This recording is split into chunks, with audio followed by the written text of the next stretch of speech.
just start off with a little introduction about what Upanzi is all about. So Upanzi Network is a research lab under CMU. So CMU Africa, we started off as a branch of Scilab, which is a security lab in Carnegie Mellon University, Pittsburgh. So we created the lab here in Africa. So then we migrated on to making it Upanzi Network. So Upanzi Network is actually an African-based network of engineering labs which build technologies or do research on digital public goods and technologies. Yeah, so as Upanzi, what we work on is focus on creating, testing, innovating, and assisting in implementing digital technologies. So we work on digital IDs, payments, cybersecurity, cloud computing, data governance, AI, and ML. So we focus mostly on low and middle income countries. So these are our network goals. So the first one is contributing to open source technologies, such as Mojaroop, building tech solutions just to demonstrate how they can be used. We focus on enabling the already open source or the existing solutions. So we empower through the DEC. So what the DEC is, it's a digital experiment center, which we have created just to demonstrate different technologies and how we can be able to use it. So that's basically why we are here today, to demonstrate our work on Mojaroop.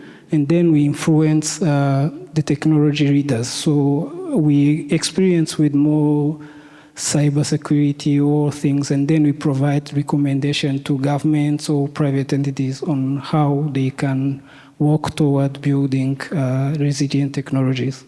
And then we implement solutions as well. Okay, so these are our main work streams. So we work on DPG and DPIs, we work on data, we work on healthcare, we work on connectivity, cybersecurity, capacity building, and then technology and society. So me, personally, I focus on DPGs and DPI, which brings me here to this slide. So today I'm here to demonstrate the work that we've been working on Upanzi National Subsidy use case. So this is a use case which is built on top of three open source technologies. We have MOSIP for digital identity, Mojaroop for interoperable payments, and then MIFOS, which act as a core banking system. Another component that we have here is middleware. So this middleware is also our own custom raw code layer that we have built, which can easily connect different DPGs. So Sam was talking about the connectivity of DPGs yesterday, and it was actually interesting to see that we've been able to create something which can lead into that way by building this.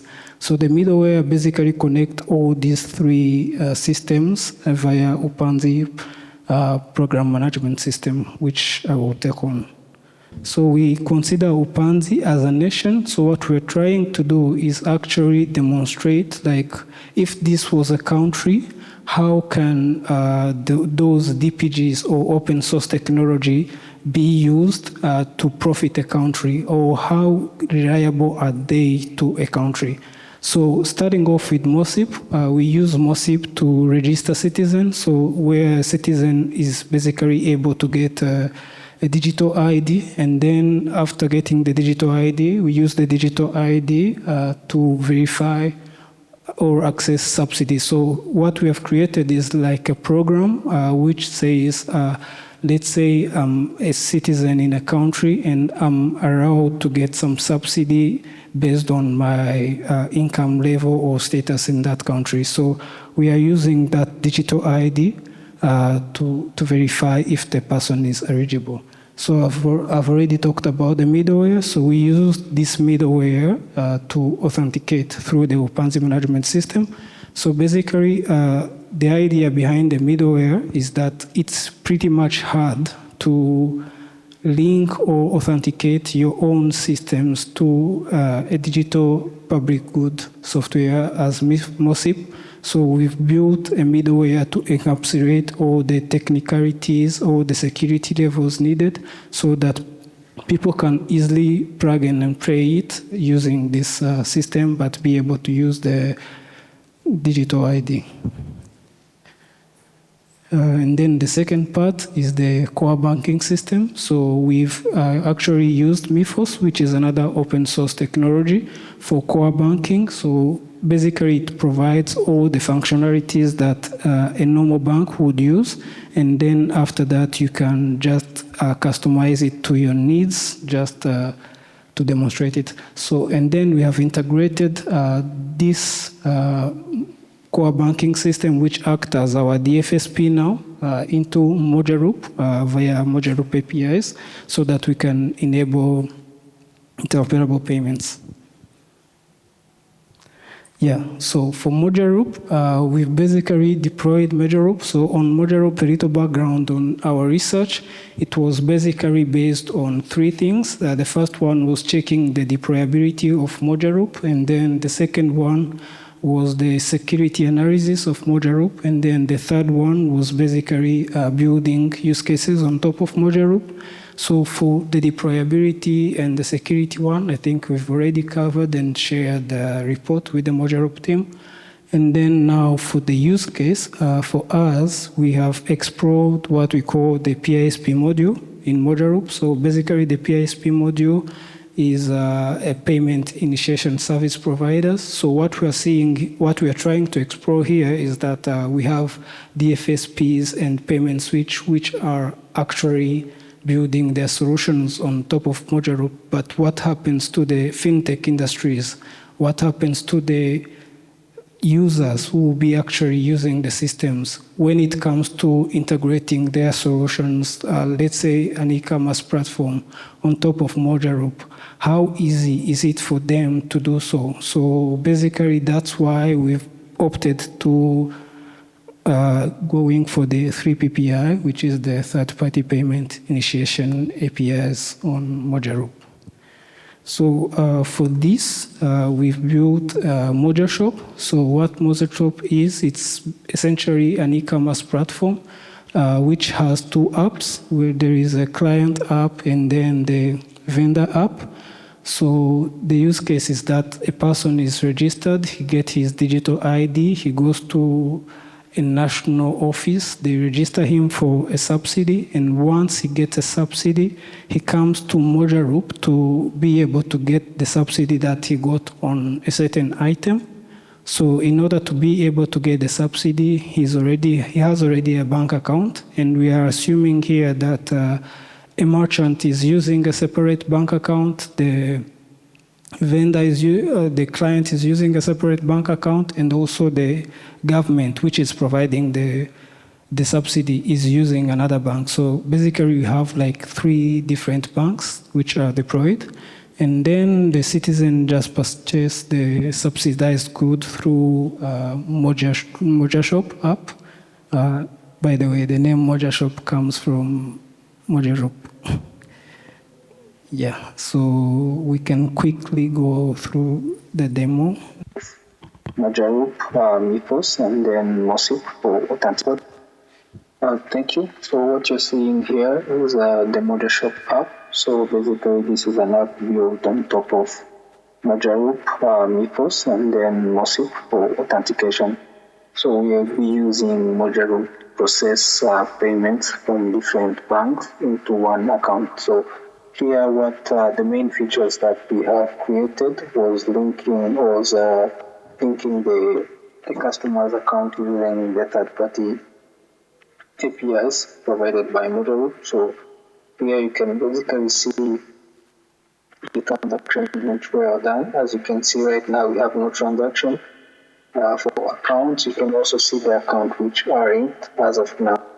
So for Mythos, we have set up 3 instances.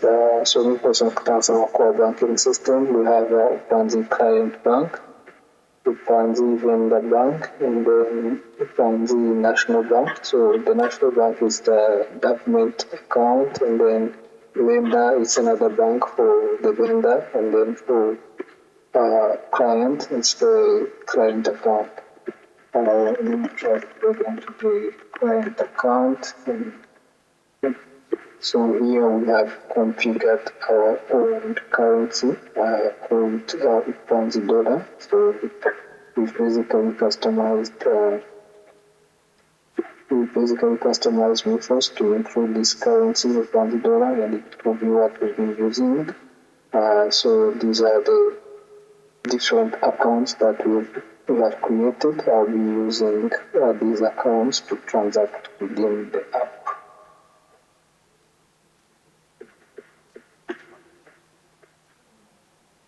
We have no link back. So we can start with the linking part. So for linking, the first step is selecting a bank. So as I mentioned, we have 3 banks. We have Upanzi National Bank, Upanzi Client Bank, and then Upanzi Vendor Bank.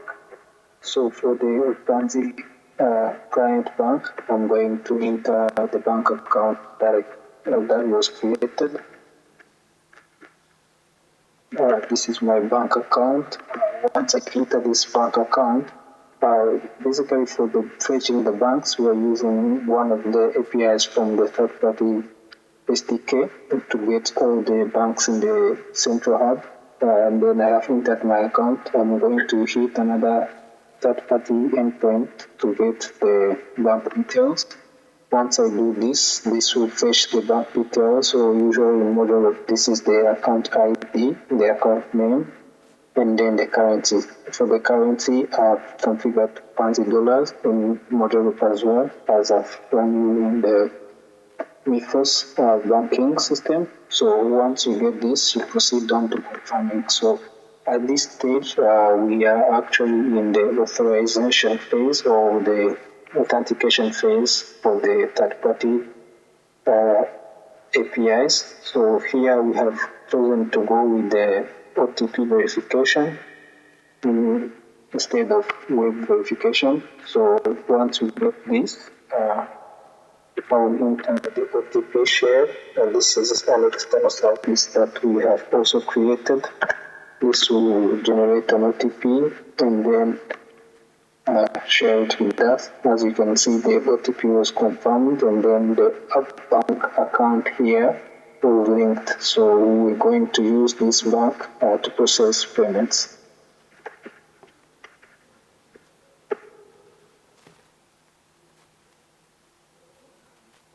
Now that we have linked our account, we are going to proceed on making a transaction. So I'm just going to select these 2 products and then proceed on going to the cart. So you first create a cart, and then this will ask you if you need a subsidy. So this is where we are leveraging the other system, the digital ID system. So once you do this, it will request you to enter your UIN. So UIN is basically like your national ID. I'm going to enter my generated UIN from the other system, and then select the subsidy program. This is from the UPMS, the program management system. Once I select this subsidy program, I click on continue. This will create an order, and then for this order, we are going to verify authenticating within another system. This will trigger a need to come up here in this system.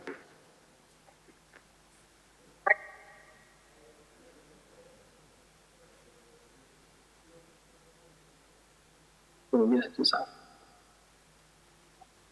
okay.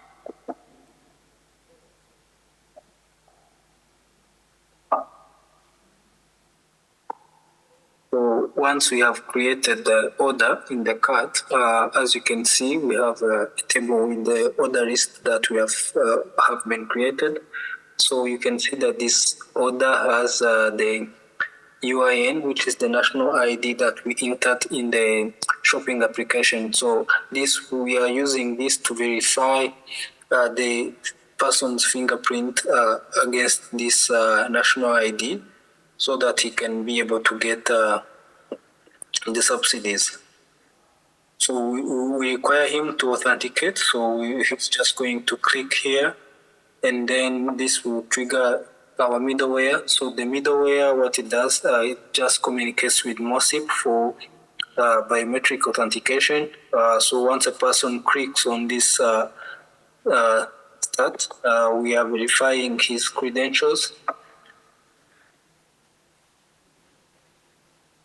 As you can see, this is being processed and then it will give us a response. If this person is eligible, he will get a discount. If not, he won't be able to get a discount, but we can still process the order.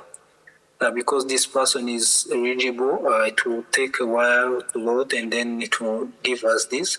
So once we get this communication, it will also trigger a live webhook on our system so that we can be able to see that the transaction or this person is eligible to get that discount.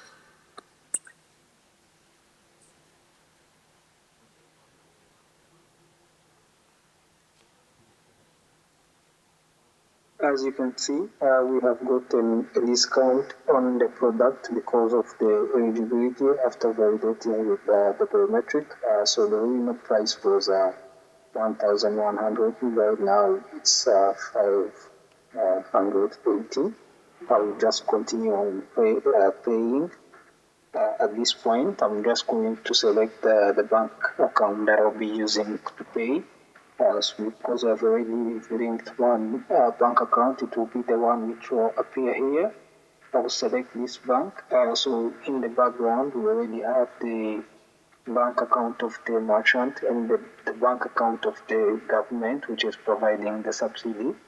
And then this will process on the transaction. So once this validation is done, we go through the 3 steps for merger transaction to generate the transaction. So basically in this phase, it will create 2 transactions. So one transaction contains a transaction from the client to the vendor, and then the other transaction will be basically from the government bank to the vendor because the government is the one paying for that subsidy.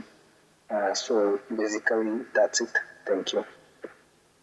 So as you can see here in the testing toolkit, these were the 2 transactions which were initiated. So we have the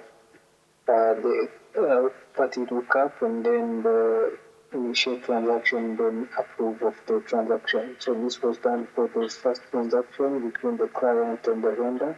And then this was also done between the government and the vendor. So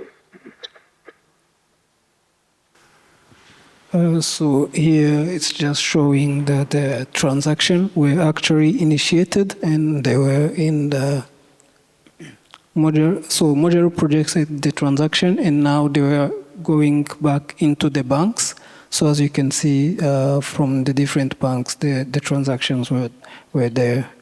So you can just go back to the slides.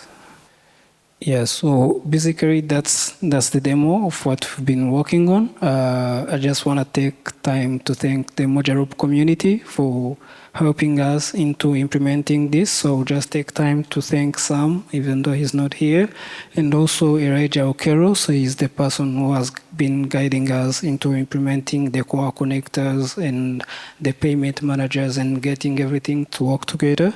So the contribution was very instrumental.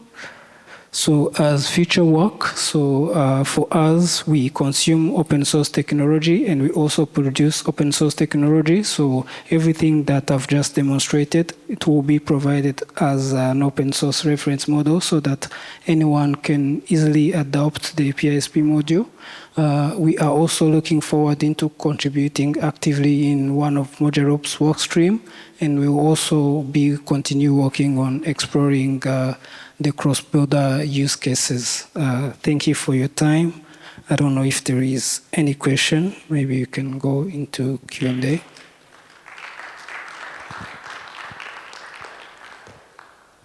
Thank you. I just wanted to know, after you do your research on different solutions, what is the end goal? Do you then share it to the community?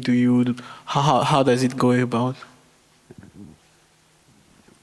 Thank you. So basically for these solutions, such as use cases, in most cases we just make them open source so that people can easily replicate. So what we're trying to achieve here is just demonstrating that open source technology can actually work in a real world scenario. And then after that, we just provide the source code so that people like fintechs who would want to integrate with Mojaroop can easily use this system that we have created. So it will be open sourced, and we also provide technical reports on what our challenges were and what recommendation we would give. So back to the community. Yeah. Thank you very much for this presentation and the great work you are doing. My question is around the the usability of all these innovations that you have produced on top of Mojaroop. Very importantly is that if you want these kind of solutions to be used, they should be originated from the actual users or those entities that need it.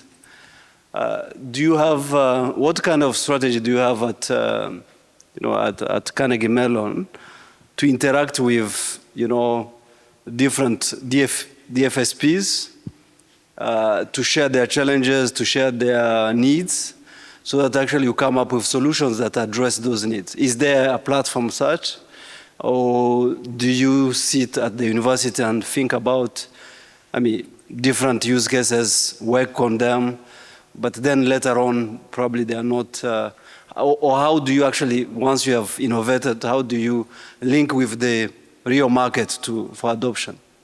Thank you. Yeah, that's a great question. So we actually try to make like a user assessment of what these products will be used for. So as I mentioned, right now, Mojaroop is mainly being adopted by DFSPs and then payment switches, right?